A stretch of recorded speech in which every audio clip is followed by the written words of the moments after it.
Hello everybody. आप सभी का स्वागत है मेरे इस चैनल पे रेड टेक्नोलॉजीज विद जीत घोष। आज को हम लोग एक बहुत ही इम्पोर्टेंट टॉपिक के विषय में डिस्कशन करने जा रहे हैं। जो टॉपिक इतना इम्पोर्टेंट है कि आने वाले वक्त में जो है ये हमारे रेडियोलॉजिकल एग्जामिनेशंस को, हमारे रेडियोलॉजी फील्ड को जो है एकदम 360 डिग्री बदलने वाला है, जो कि पेशेंट के लिए बहुत ही वैल्यूएबल होगा।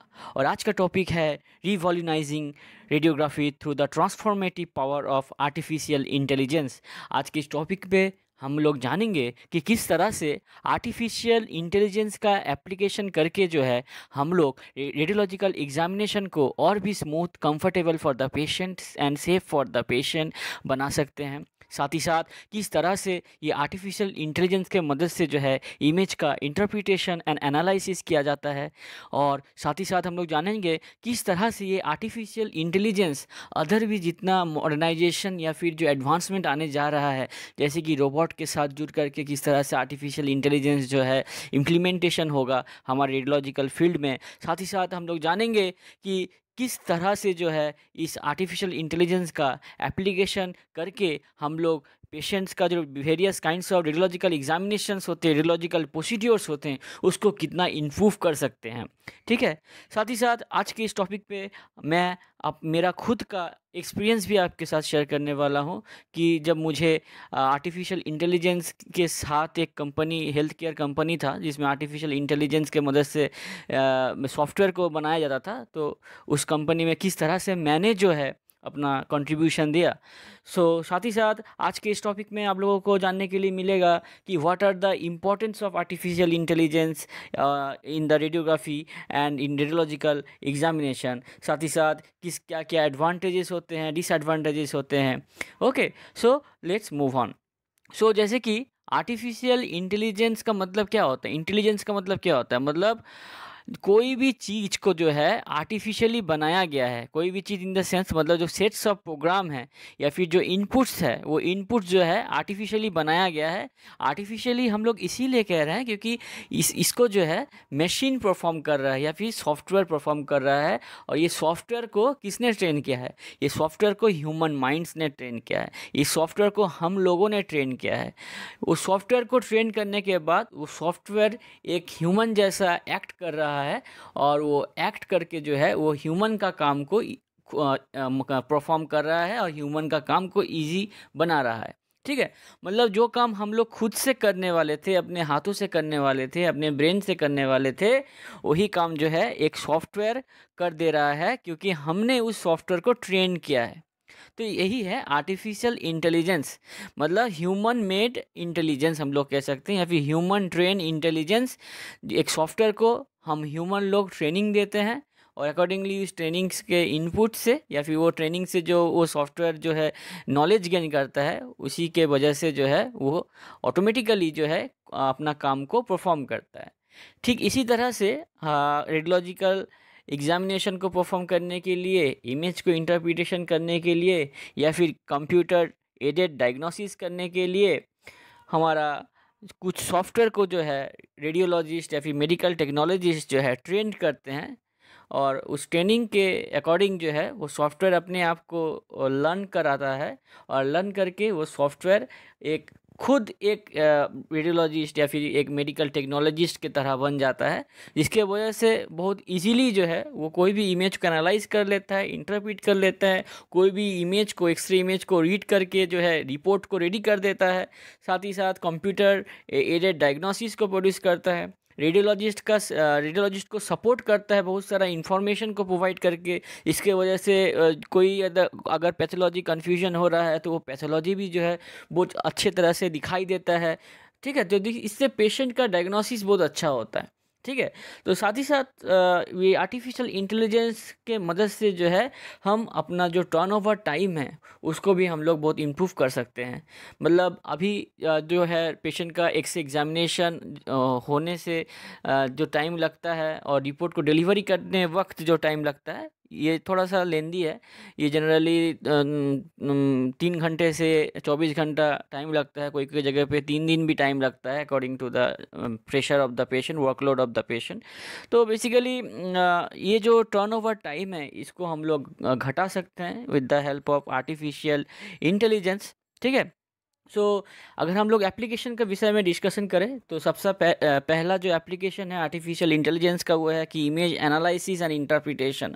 मतलब जो इमेज हमारा जो रोबोट्स परफॉर्म कर रहे हैं by positioning the patient, by precise positioning of the patient.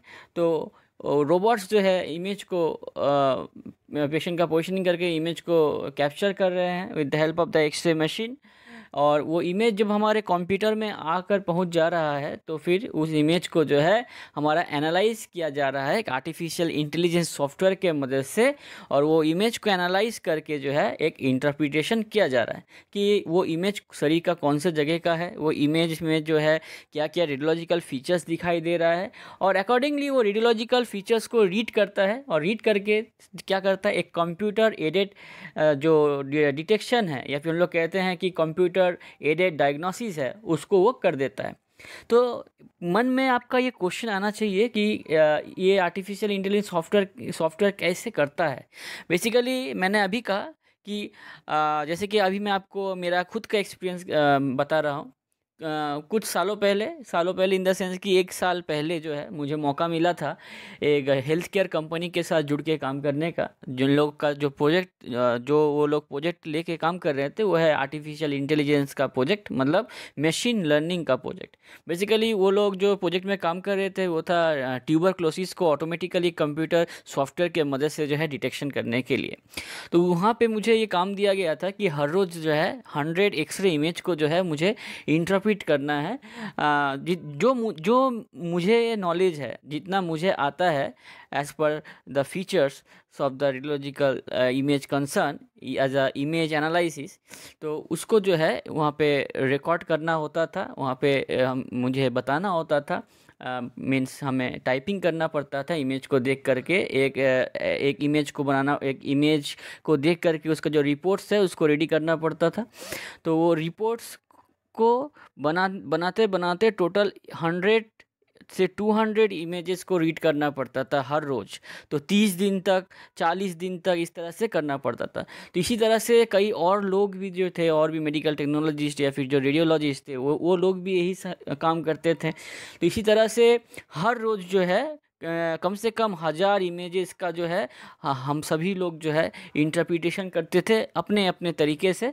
तो इसका करने का, ऐसा करने का उद्देश्य यही था कि वो सॉफ्टवेयर को ट्रेनिंग देना, वो सॉफ्टवेयर को इनपुट्स देना कि भाई ये इमेज में ऐसा दिख रहा है, ये सब पैटर्न नज़र आ रहे हैं, तो इसका मतलब ये है कि ये इमेज में जो है ये पैथोलॉजी हो सकता है।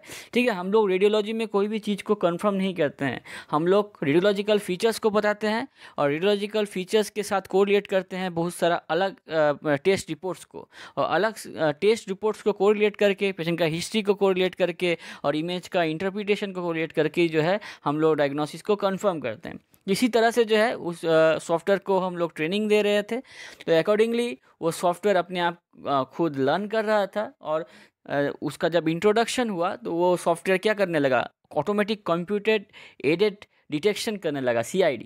ठीक है। तो कंप्यूटर एडेड डिटेक्शन कर रहा था वो, मतलब, और जैसे ही पेशेंट का एक्सरे होता था तो वो एक्सरे इमेज उस सॉफ्टवेयर में आते ही वो सॉफ्टवेयर उस एक्सरे इमेज को इंटरप्रेट एंड एनालाइज करके जो है एक कंप्यूटर एडेड डायग्नोस्टिक रिपोर्ट को प्रोड्यूस कर देता था। तो इसका एडवांटेजेस बहुत था, जैसे कि teleradiology is a main advantage. जिस जगह पे, जिस रूरल एरिया पे जो है डॉक्टर नहीं पहुंच पाते हैं, तो उस एरिया में ये जो आर्टिफिशियल इंटेलिजेंस सॉफ्टवेयर है वो बहुत ही अच्छा काम करता है, रोबोट्स बहुत अच्छा काम करते हैं। मतलब उस जगह पे जा कर के पेशेंट का एक इमेज को लेकर के वहीं पे जो है रिपोर्ट्स को दे देते, तो पेशेंट का ये ट्रीटमेंट में बहुत ही ईजी होता है, ट्रीटमेंट करने में बहुत आसान होता है। ठीक है। तो आर्टिफिशियल इंटेलिजेंस का ये क्षमता है कि वो बहुत सारा डेटा एक साथ कलेक्ट कर सकता है, और बहुत सारा डेटा को एक साथ कलेक्ट करके जो है उनका क्वांटिटेटिव एनालिसिस भी कर सकता है, जिसके वजह से बहुत ज़्यादा से ज़्यादा वर्कलोड भी जो है आर्टिफिशियल इंटेलिजेंस सॉफ्टवेयर जो है वो हैंडल कर सकता है। ठीक है। So basically artificial intelligence image reconstruction में भी मदद करता है, बिकॉज कभी कभार ऐसा होता है कि कुछ कुछ इमेज ऐसे होते हैं तो जिस इमेज में जो है नॉइज़ होता है या फिर इमेज का क्वालिटी उतना अच्छा नहीं होता है, जितना हमें डायग्नोस्टिक इन्फॉर्मेशन चाहिए उस इमेज से वो हमें नहीं मिल पाता है। इन दैट कंडीशन ख़राब से ख़राब क्वालिटी इमेज में से भी जो है आर्टिफिशियल इंटेलिजेंस है उस इमेज में से प्रॉपर डायग्नोस्टिक इन्फॉर्मेशन को निकाल सकता है, तो जिसके मदद से पेशेंट का रिटेक्स करने का चांसेस बहुत ही घट जाता है और पेशेंट का सेफ्टी भी मेंटेन होता है और हमारा काम भी बन जाता है, पेशेंट का भी काम बन जाता है, टाइम ज़्यादा ज़ाया नहीं होता, पेशेंट का ट्रीटमेंट हम लोग बहुत जल्दी इजीली स्टार्ट कर सकते हैं। और क्वालिटी कंट्रोल करने में भी जो है आर्टिफिशियल इंटेलिजेंस का हमारे रेडियोलॉजी में रेडियोग्राफिकल एग्जामिनेशन में बहुत ही इंपॉर्टेंट रोल प्ले है। तो इसी टॉपिक को और भी ये सब चीज़ें जो मैंने अभी आपको कहा और भी डिटेल्स में जानना है तो पढ़िए मेरा book radiology renaissance अनलिस्टिंग advancement and query. Book का लिंक, परचेस लिंक इस वीडियो के डिस्क्रिप्शन में आपको मिल जाएगा। तो दूसरा है कि हमारा ये आर्टिफिशियल इंटेलिजेंस का क्या क्या बेनिफिट्स है, ठीक है। तो बेनिफिट्स तो मैंने आपको बता ही दिया, तो इम्पोर्टेंस क्या क्या है या फिर क्या क्या चैलेंजेस है और व्हाट आर द कंसीडरेशंस, तो इसके विषय में थोड़ा हम लोग देख लेते हैं।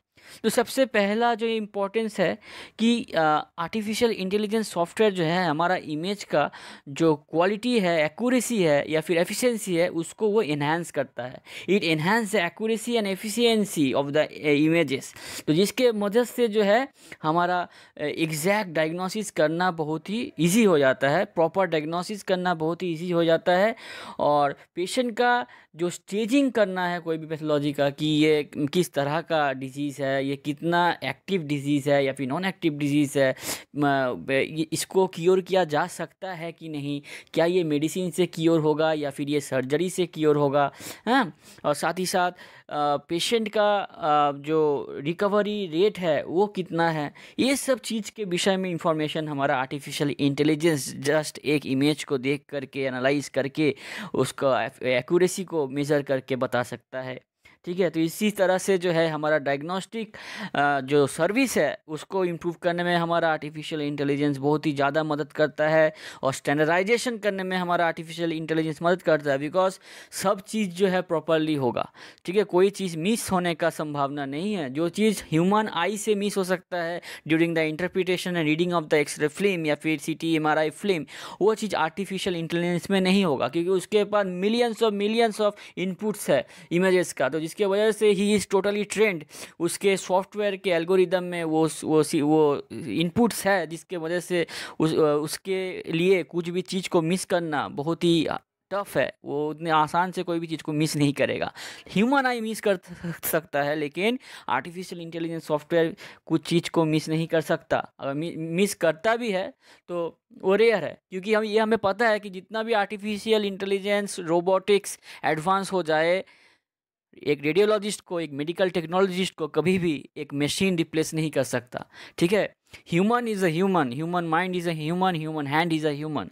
मशीन्स हमें सपोर्ट करते हैं, मशीन हमें रिप्लेस नहीं करते हैं, मशीन हमारा काम को इजी करते हैं, हम मशीन हमें गाइड करते हैं, ठीक है। तो दे विल नॉट रिप्लेस अस, ठीक है। तो हम उन्हें सिखाएंगे, हम उन्हें गाइड करेंगे, वो हमारा काम को करने में थोड़ा आसान कर देगा, यही बात है। तो जो कोई भी रिपोर्ट बनाए, इमेज को इंटरप्रेट करे, कंप्यूटर एडेड डायग्नोसिस करे, कुछ भी करे, रेडियोलॉजिस्ट एक बार चेक कर लेगा या फिर मेडिकल टेक्नोलॉजिस्ट एक बार उसको देख लेगा, अकॉर्डिंगली जो है पेशेंट को वो डिलीवर किया जाएगा for the treatment of the patient, ठीक है।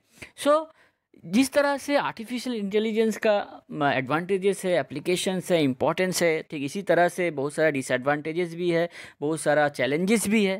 तो सबसे बड़ा चैलेंज है कि बहुत ज़्यादा पैसा लगता है ये आर्टिफिशियल इंटेलिजेंस सॉफ्टवेयर को इंस्टॉल करने के लिए। इसी के वजह से ही जो है अभी तक आर्टिफिशियल इंटेलिजेंस उतना ज़्यादा फैला नहीं है। वर्ल्ड में कोई कोई जगह में फैला होगा, लेकिन इंडिया में तो अभी फ़िलहाल उतना ज़्यादा फैला नहीं है जितना उसे फैलना चाहिए था, बिकॉज इट इज़ कॉस्टली। तो आशा करता हूँ कि इन कमिंग फ्यूचर ये थोड़ा चीपर हो जाएगा, जिसकी वजह से हर एक हॉस्पिटल में, हर एक जगह पे, हर एक इमेजिंग फैसिलिटी में, मोडालिटी में जो है ये आर्टिफिशियल इंटेलिजेंस सॉफ्टवेयर के मदद से सब कुछ ऑटोमाइजेशन होगा। ऑटोमेटिकली हम लोग उसको परफॉर्म कर पाएंगे।